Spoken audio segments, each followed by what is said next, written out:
Bismillahirrahmanirrahim. Assalamu alaikum students. Welcome you all at AppSec online support program. The chapter is chapter number 3, theories of covalent bond, shape of molecule.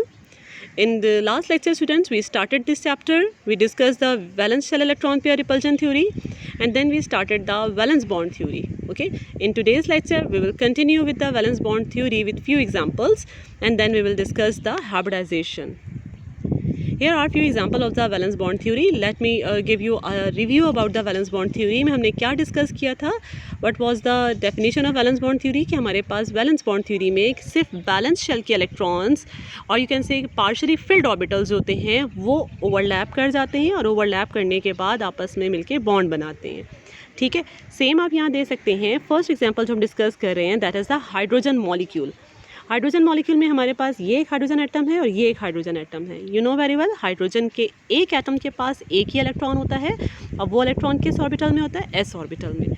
ठीक है, दोनों के पास एक एक electron है. जब ये बॉन्ड बनाते हैं तो ये इस तरह से अपने वैलेंस ऑर्बिटल जो कि एस ऑर्बिटल है उससे सिग्मा बॉन्ड फॉर्म करते हैं.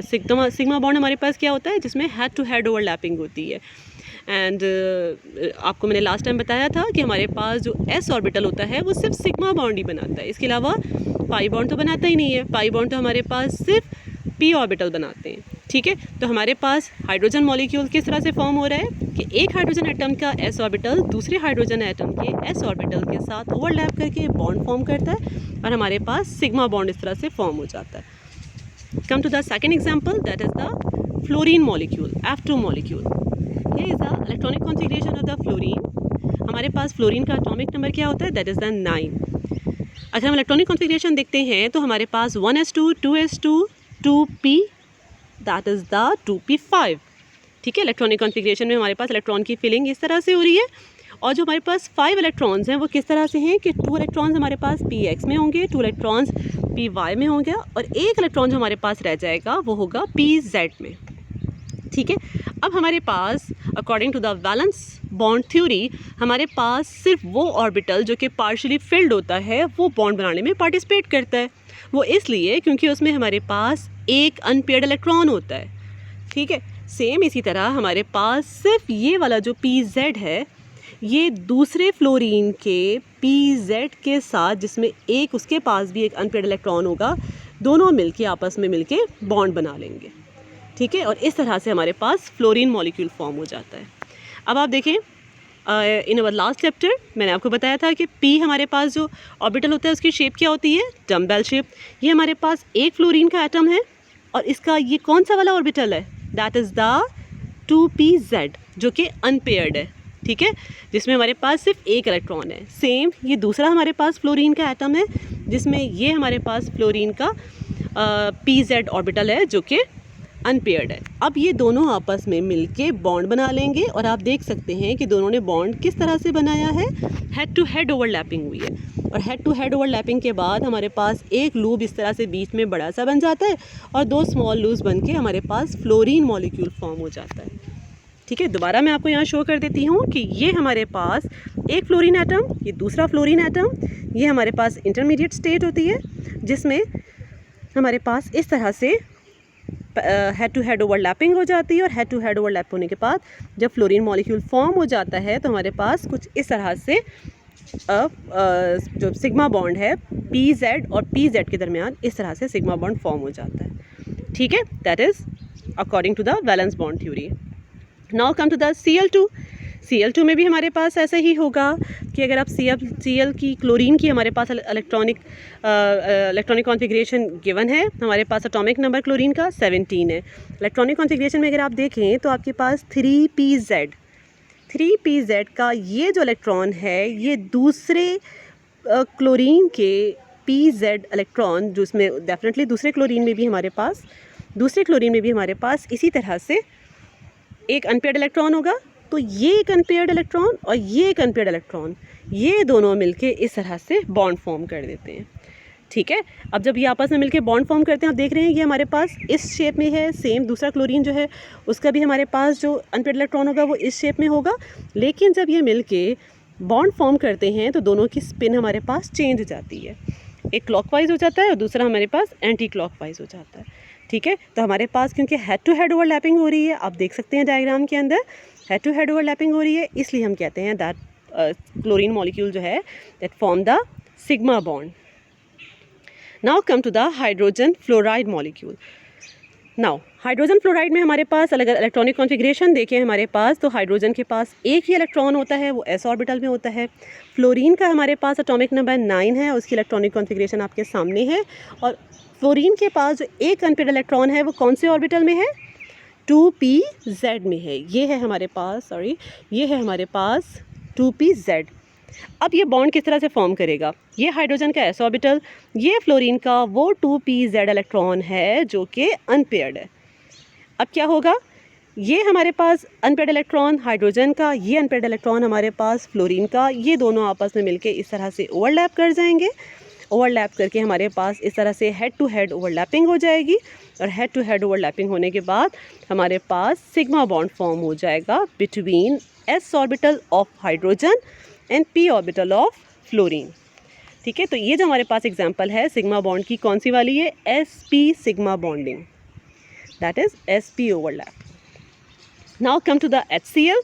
सेम जैसे हमारे पास हाइड्रोजन फ्लोराइड का था, सेम हमारे पास होगा हाइड्रोजन क्लोराइड का. हाइड्रोजन का एक s ऑर्बिटल का इलेक्ट्रॉन ये रहा, क्लोरीन का हमारे पास एक अनपेयर्ड इलेक्ट्रॉन ये रहा. ये दोनों मिलके आपस में यहाँ पर इस तरह से बॉन्ड बना लेंगे. ठीक है, तो ये हमारे पास हाइड्रोजन का ऑर्बिटल, ये हमारे पास क्लोरीन का orbital.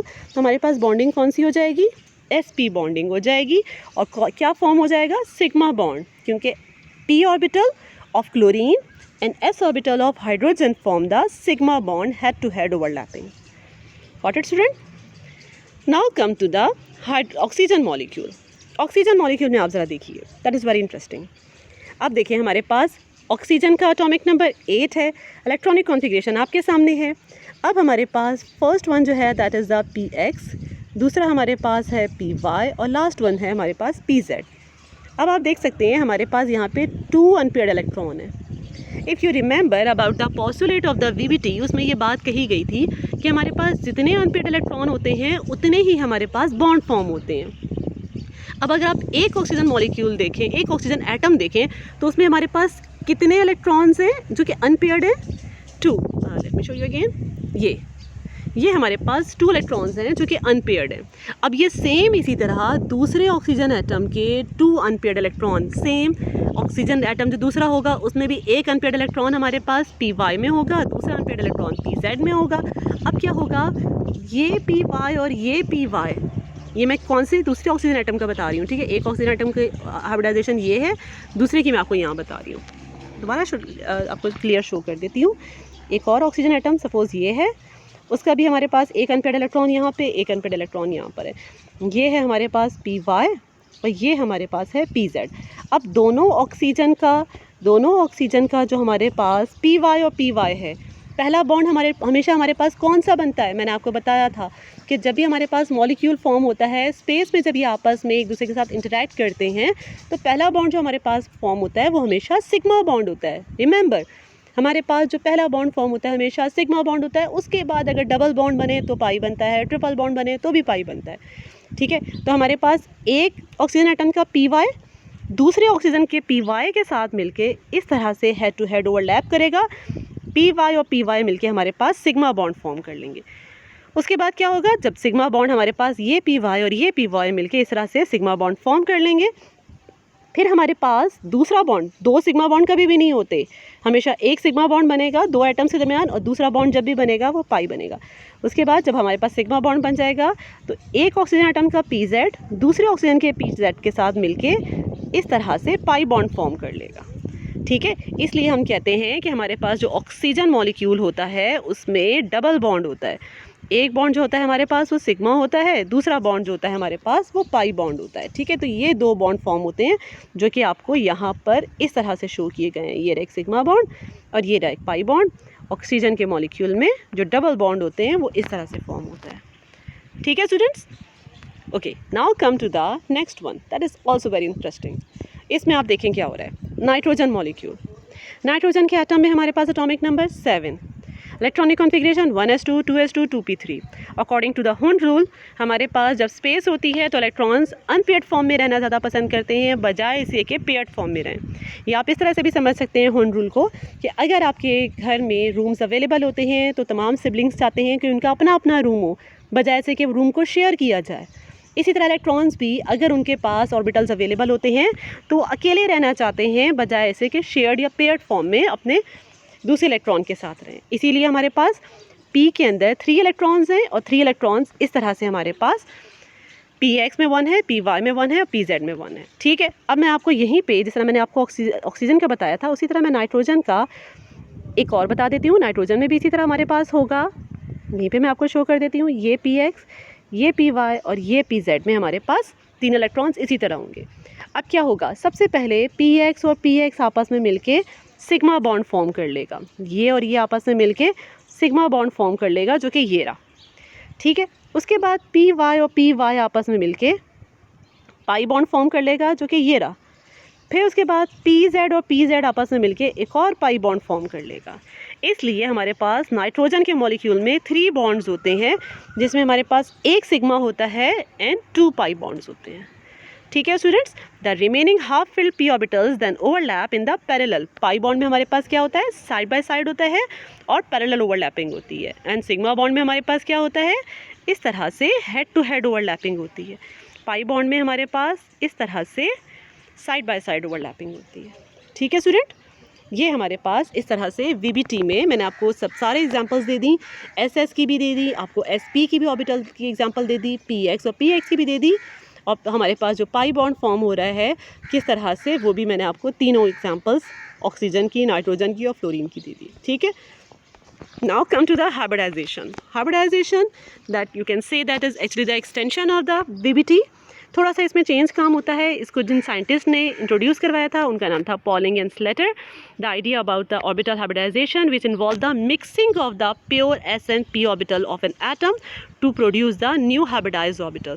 First of all, let me tell you the meaning of hybridization. Hybridization का मतलब होता है मिक्सिंग। Okay, mixing. अब हमारे पास डेफिनेशन जो हाइब्रिडाइजेशन की बनती है वो ये है, the process of mixing of atomic orbitals, और you can say the process of mixing of pure atomic orbital of different shape and energy. You know very well. और प्योर एटॉमिक ऑर्बिटल हमारे पास कौन से होते हैं, एक होता है हमारे पास S ऑर्बिटल, उसकी शेप हमारे पास स्फेरिकल होती है। हमारे पास P ऑर्बिटल होता है, उसकी शेप हमारे पास डम्बेल होती है। दोनों की शेप हमारे पास डिफरेंट होती है, दोनों की एनर्जी हमारे पास डिफरेंट होती है। तो हमारे पास हाइब्रिडाइजेशन में क्या होता है कि ये हमारे पास डिफरेंट शेप और एनर्जी के ऑर्बिटल्स आपस में मिक्स हो जाते हैं एंड न्यू ऑर्बिटल फॉर्म करते हैं which having the same shape, same energy and which are equal in number. Okay students, दोबारा मैं आपको बता देती हूँ हाइब्रिडाइजेशन में हमारे पास क्या होता है, that is actually the mixing of pure atomic orbital which are different in shape and energy. S orbital की एनर्जी डिफरेंट होती है, P ऑर्बिटल की एनर्जी हमेशा डिफरेंट होती है। ये डिफरेंट एनर्जी एंड शेप के ऑर्बिटल्स आपस में मिक्स हो जाते हैं। मिक्स होने के बाद न्यू ऑर्बिटल फॉर्म करते हैं which having the same shape, same energy and equal in number. अगर हमारे पास प्योर एटॉमिक ऑर्बिटल 3 होते हैं तो हमारे पास हाइब्रिडाइज्ड ऑर्बिटल भी 3 बनेंगे। अगर हमारे पास प्योर एटॉमिक ऑर्बिटल्स 2 होते हैं तो हमारे पास हाइब्रिडाइज्ड ऑर्बिटल भी 2 ही बनेंगे। ठीक है, ये आप इस तरह से मैं इसको ईजी वे में बता सकती हूँ, जैसे कि अगर आप फ्रूट चाट बना रहे हैं, ठीक है, फ्रूट चाट में आपने एक बनाना लिया, एक एप्पल लिया और एक ऑरेंज लिया। सपोज़ आपने 3 फ्रूट्स का आपने मिक्स कर दिया, बारीक बारीक काट लिया। आपके पास बनाना की शेप डिफरेंट होती है, टेस्ट डिफरेंट होता है, एप्पल का, ऑरेंज का, तीनों हमारे पास डिफरेंट शेप के और डिफरेंट टेस्ट के होते हैं। आप क्या करते हैं फ्रूट चाट बनाते हुए, तीनों को मिक्स कर लेते हैं। मिक्स करने के बाद फिर आपके पास क्या हो जाता है, इतना आप मिक्स कर देते हैं, इतना आप उसको स्लाइस में काट लेते हैं, बारीक काट लेते हैं कि आपके पास उनकी शेप भी सेम हो जाती है और यू कैन से कि टेस्ट भी आप नहीं डिस्टिंग्विश कर सकते हैं। ठीक है, सब मिक्स हो जाता है। तो हमारे पास hybridisation just like fruit chaat. Okay, I am sure आपको इस एग्जाम्पल से समझ आ गया होगा। Okay, hybridization is the idea that atomic orbital fuse to form newly hybridized orbital, which in turn influence the molecular geometry and bonding properties. Hybridization is also an expansion of the valence bond theory, as I told you. बस हमारे पास valence bond theory में हम mixing नहीं बताते हैं, hybridisation में हम mixing बताते हैं। हमारे सिलेबस में जो हम लोग डिस्कस करेंगे, there are 3 types of hybridization, sp3, sp2 and sp hybridization. इसके अलावा भी होती है हाइब्रिडाइजेशन, ठीक है, लेकिन हमारे सिलेबस में नहीं है, वो हम सीनियर क्लासेस में पढ़ते हैं। आपके सिलेबस में just sp3, sp2 and sp है।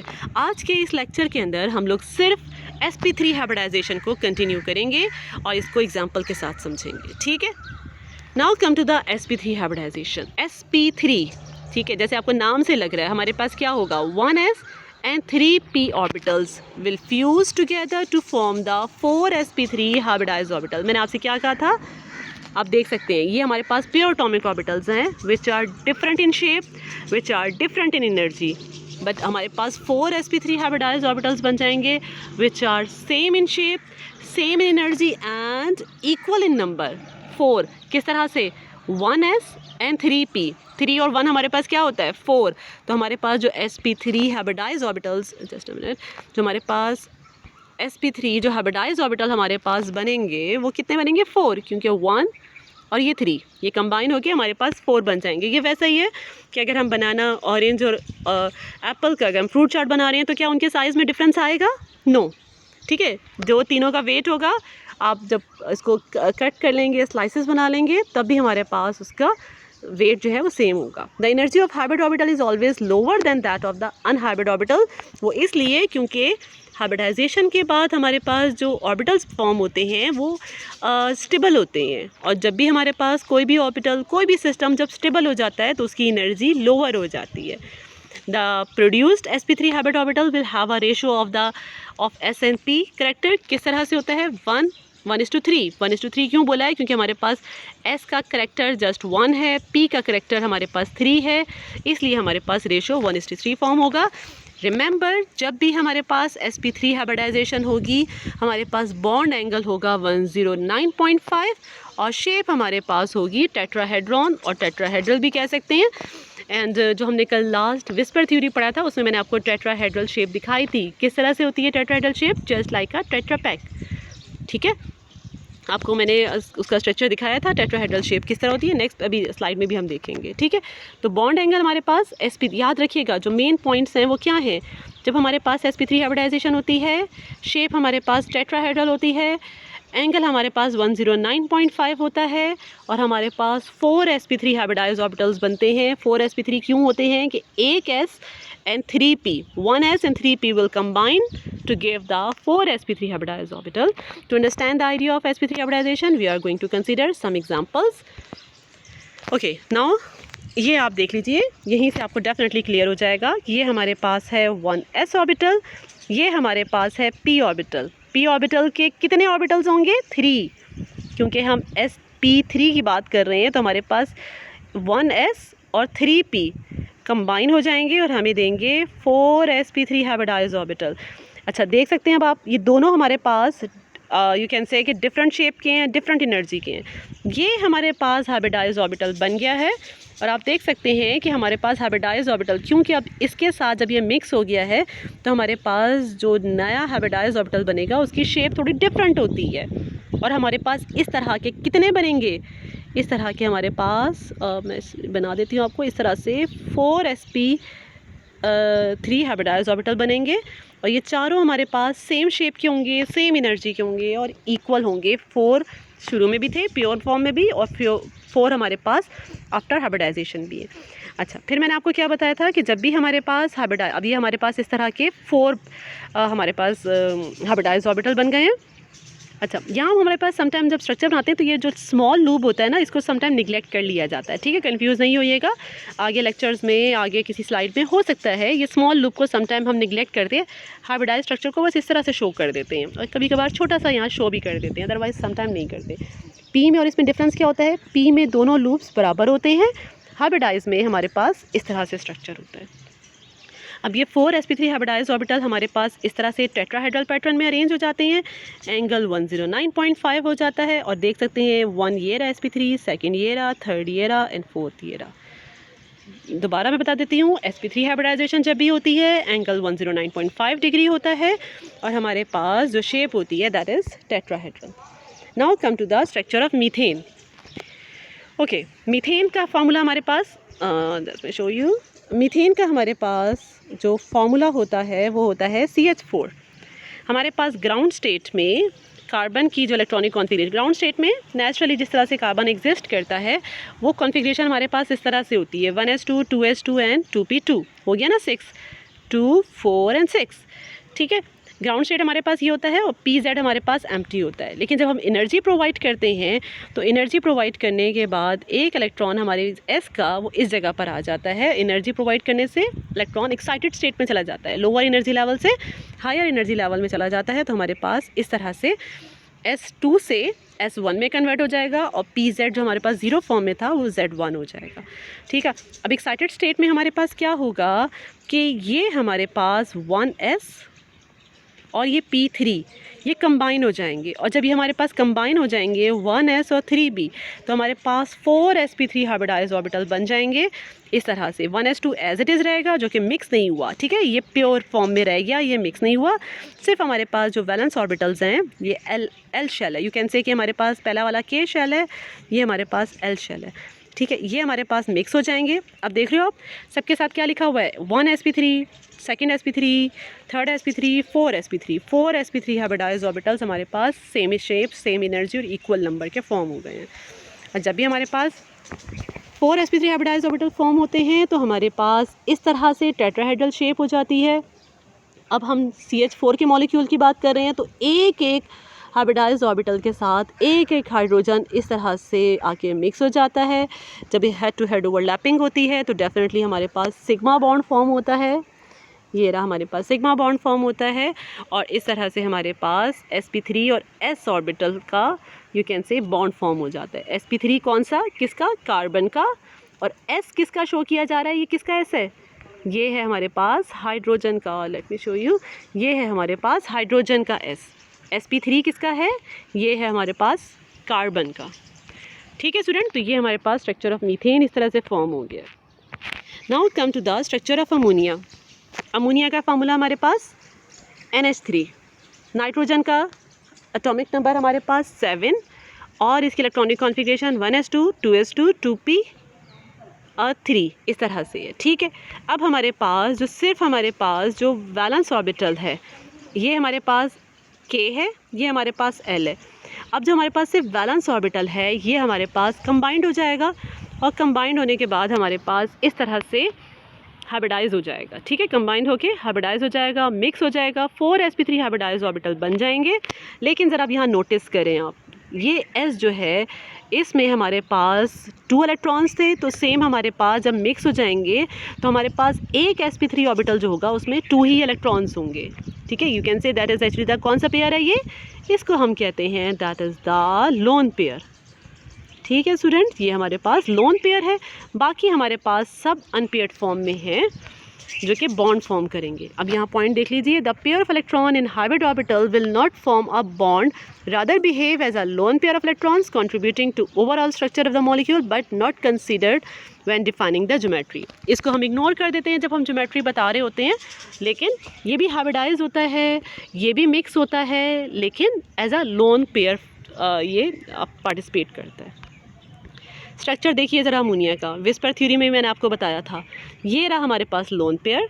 लोन पेयर का मतलब क्या होता है, जो कि बॉन्ड नहीं बना रहा होता, एक ही इलेक्ट्रॉन का यू कैन से एक इलेक्ट्रॉन का पेयर होता है। बॉन्ड में हमारे पास क्या होता है, जब बॉन्ड पेयर होते हैं उनमें एक इलेक्ट्रॉन एक एटम का होता है, दूसरा इलेक्ट्रॉन हमारे पास दूसरे एटम का होता है। जैसे आप यहाँ देख सकते हैं कि इसमें 2 इलेक्ट्रॉन जो हैं उसमें एक हाइड्रोजन का है, दूसरा नाइट्रोजन का है। लेकिन ये जो हमारे पास है लोन पेयर, ये कम्प्लीटली किसका है, सिर्फ और सिर्फ नाइट्रोजन का है, इसलिए हम इसको लोन पेयर कह रहे हैं। और ये हमारे पास है बॉन्ड पेयर। ठीक है, अब हमारे पास 1 2 3 हमारे पास बॉन्ड पेयर हैं, एक हमारे पास लोन पेयर है। विस्पर थ्योरी में मैंने आपको बताया था कि जब हमारे पास जो लोन पेयर होता है वो क्या करता है, the presence of lone pair reduce the bond angle, suppress करता है, इसका साइज़ बड़ा होता है, ये सप्रेस करता है क्योंकि हमेशा हमारे पास यू कैन से कि थोड़ी रिपल्जन हो रही होती है lone pair and bond pair से दरमियान। इस वजह से हमारे पास एंगल 109.5 से चेंज होके हमारे पास 107 डिग्री पे कन्वर्ट हो जाता है। और अगर आप शेप देखें, शेप बनाते हुए हम लोग थोड़ा सा इसको अगर निगलेक्ट कर दें, इसको आप इग्नोर कर दें, तो आपके पास शेप क्या बन रही है, that is just like a pyramid. इसलिए हम कहते हैं that is the sp3 hybridisation. Distorted form हमारे पास पैरामिडल है। एंगल हमारे पास because of the lone pair 109.5 से 107 में कन्वर्ट हो गई है। Now come to the structure of water.